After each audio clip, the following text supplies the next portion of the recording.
Hi friends, welcome to our channel my life style and cooking. First time பார்க்குறீங்கன்னா subscribe பண்ணிவிட்டு பாருங்கள் friends. நம்ம இன்றைக்கி திணை அரிசியை வச்சு ஒரு ஹெல்த்தியான ஒரு ரெசிபி தான் பார்க்க போகிறோம்.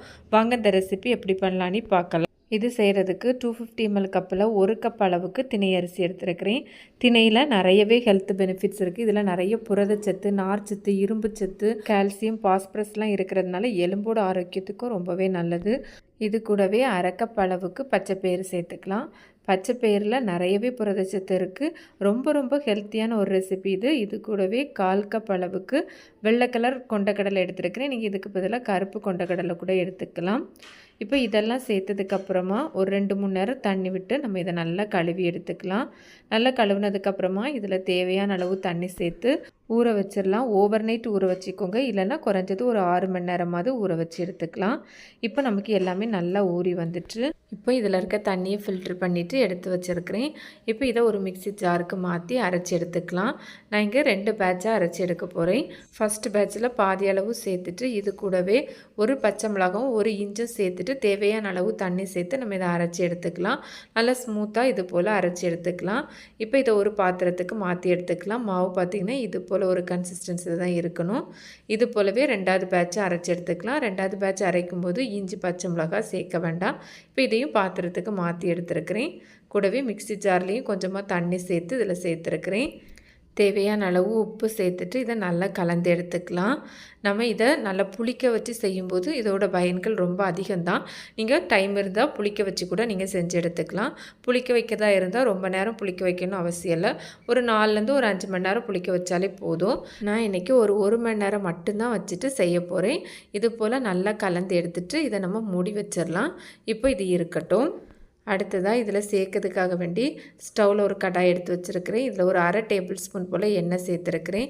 எண்ணெய் நல்லா சூடானதுக்கப்புறமா அரை டீஸ்பூன் அளவுக்கு கடுகு, அரை டீஸ்பூன் ஜீரகம், 1 டீஸ்பூன் அளவுக்கு உளுந்தம்பருப்பு சேர்த்துருக்கிறேன். இதெல்லாம் நல்லா பொரிஞ்சதுக்கப்புறமா ஒரு பச்சை மிளகாய், ஒரு சின்ன துண்டு இஞ்சி சின்னதாக கட் பண்ணி சேர்த்துருக்கிறேன். சேர்த்து நல்லா இது போல் வதக்கி எடுத்துக்கலாம். இது போல் நல்லா எண்ணெயில் வதக்கினதுக்கப்புறமா இது கூடவே கொஞ்சமாக கருவேப்பிலை சேர்த்து கலந்து எடுத்துக்கலாம். கூடவே ஒரு வெங்காயம், மீடியம் சைஸில் ஒரு வெங்காயம் சின்னதாக கட் பண்ணி சேர்த்துருக்கிறேன். வெங்காயம்லாம் ரொம்ப வதங்கி வரணும்னு வேண்டாம், லைட்டாக சாஃப்டாகி வந்தாலே போதும். வெங்காயம் இது போல் நல்லா வதங்கி வந்ததும் இது கூடவே மீடியம் சைஸில் ஒரு கேரட் துருவி எடுத்துருக்கிறேன். அதையும் இது கூடவே சேர்த்துக்கலாம். நீங்கள் சின்னதாக கட் பண்ணி கூட சேர்த்துக்கலாம். கேரட்டையும் நல்லா வதக்கி எடுத்துக்கலாம். ரொம்பலாம் வதங்கி வரணும்னு வேண்டாம், ஒரு 75% மட்டும் வதங்கி வந்தாலே போதும். மூடி வச்சு கூட நம்ம வேக வச்சு எடுத்துக்கலாம்.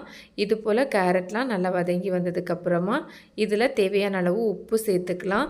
சேர்த்து நல்லா கலந்து எடுத்துகிட்டு கடைசியாக கொஞ்சமாக கொத்தமல்லி இலை சேர்த்துக்கலாம். இதில் கொஞ்சமாக தேங்காய் துருவல் கூட நீங்கள் லாஸ்ட்டாக சேர்த்து கலந்து விட்டு கூட நம்ம ஸ்டவ் ஆஃப் பண்ணிடலாம். இப்போ இது போல் நல்லா கலந்துட்டு நான் ஸ்டவ் ஆஃப் பண்ணியிருக்கிறேன். இப்போ இதை ஆறட்டும். மாவு அரைச்சி வச்சு ஒரு 1 மணி நேரம் மட்டும் ஆகுது. இப்போ நான் ஓப்பன் பண்ணியிருக்கிறேன். மாவு இது போல் ஒரு கன்சிஸ்டன்சியில் தான் இருக்குது. இது இப்போ உடனேவே கூட நம்ம ப்ளெயின் தோசை கூட நம்ம இதில் செஞ்சு எடுத்துக்கலாம். தோசை தவா சூடானதுக்கப்புறமா அதில் ஒரு 1.5 கரண்டி போல் மாவு சேர்த்து இது போல் ஸ்ப்ரெட் பண்ணி எடுத்துக்கலாம். நார்மலாக நம்ம தோசை பண்ணுற மாதிரி தான். இதில் நம்ம தேவைக்கு எண்ணெயோ நெய்யோ நம்ம இதில் சேர்த்து நல்லா ஒரு பக்கம் வெந்ததும் மறுபக்கம் திருப்பி போட்டு 2 பக்கமும் நல்லா வெந்ததும் நம்ம இதை எடுத்துடலாம். ரொம்ப சூப்பரான ஒரு டேஸ்ட்டாக இருக்கும். சட்னியோடு வச்சு சாப்பிட்றதுக்கு ரொம்ப நல்லாயிருக்கும். இப்போ நான் இதை எடுத்து உங்களுக்கு பிச்சு காமிக்கிறேன். ரொம்பவே சூப்பரான டேஸ்ட்டாக இருக்கும் ஃப்ரெண்ட்ஸ். இது மாதிரி செய்யலாம். இல்லைனா நம்ம ஏற்கனவே வதக்கி வச்சுருந்தோம்ல, அதை இந்த மாதிரி மாவோடு சேர்த்து கலந்துட்டு அடை மாதிரியும் நம்ம செஞ்சு எடுத்துக்கலாம். இந்த மாதிரி இதெல்லாம் சேர்த்து செய்யும்போது டேஸ்ட் ரொம்பவே நல்லாயிருக்கும். எப்பவும் அரிசியில் செஞ்ச உணவுகளே செய்யாமல் வாரத்தில் ஒரு 2 முறையாவது இது போல் சிறுதானியங்களும் நம்ம உணவுகளை சேர்க்குறது ரொம்பவே நல்லது. இந்த மாதிரி எல்லாம் சேர்த்து நல்லா கலந்து எடுத்ததுக்கப்புறமா நம்ம இதை சுட்டு எடுத்துடலாம். தோசை தவா நல்லா சூடானதுக்கப்புறமா இந்த மாதிரி மாவு சேர்த்து ஸ்ப்ரெட் பண்ணி எடுத்துக்கலாம். ஓரளவுக்கு நல்லா விரித்து எடுத்துக்கோங்க, அப்போ தான் நல்லா கிறிஸ்பியாக இருக்கும். இப்போ இதில் கொஞ்சமாக தேவைக்கு எண்ணெயோ நெய்யோ சேர்த்துட்டு மூடி வச்சிடலாம். நல்லா மூடி வச்சு ஒரு பக்கம் நல்லா வேக வைக்கணும். சிம்மில் வச்சே தான் வேக வைக்கணும். நல்லா ஒரு பக்கம் வந்ததும் இதை மறுபக்கம் திருப்பி போட்டுடலாம். திருப்பி போட்டும் மூடி வச்சு நம்ம வந்து வேக வச்சு எடுக்கணும். நல்லா 2 பக்கமும் நல்லா வெந்ததுக்கப்புறமா நம்ம இதை எடுத்துடலாம். பார்த்தாலே தெரியும் நல்லாவே வெந்து வந்துட்டு நல்ல சாஃப்டாக நல்ல கிறிஸ்பியாக ரொம்பவே நல்லாயிருக்கும். இது போலவே நம்ம தேவைக்கு மாவு சேர்த்து நம்ம வந்து சுட்டு எடுத்துக்கலாம். இப்போ நான் வந்து சுட்டு எடுத்து வச்சுருக்கிறேன். இப்போ பிச்சு காமிக்கிறேன் பாருங்கள். நல்ல சாஃப்டாக ரொம்ப டேஸ்ட்டாக இருக்கும் ஃப்ரெண்ட்ஸ். கண்டிப்பாக இது போல் நீங்களும் ஒரு முறை ட்ரை பண்ணி பாருங்கள். ட்ரை பண்ணி பார்த்துட்டு உங்களுக்கு எப்படி வந்ததுன்னு மறக்காமல் கமெண்ட்ஸ் பண்ணுங்கள். ரெசிபி வீடியோ கண்டிப்பாக உங்களுக்கு பிடிக்கும். பிடிச்சிருந்தால் லைக் பண்ணி ஷேர் பண்ணி சப்ஸ்கிரைப் பண்ணுங்கள் ஃப்ரெண்ட்ஸ். தேங்க்ஸ் ஃபார் வாட்சிங். பை.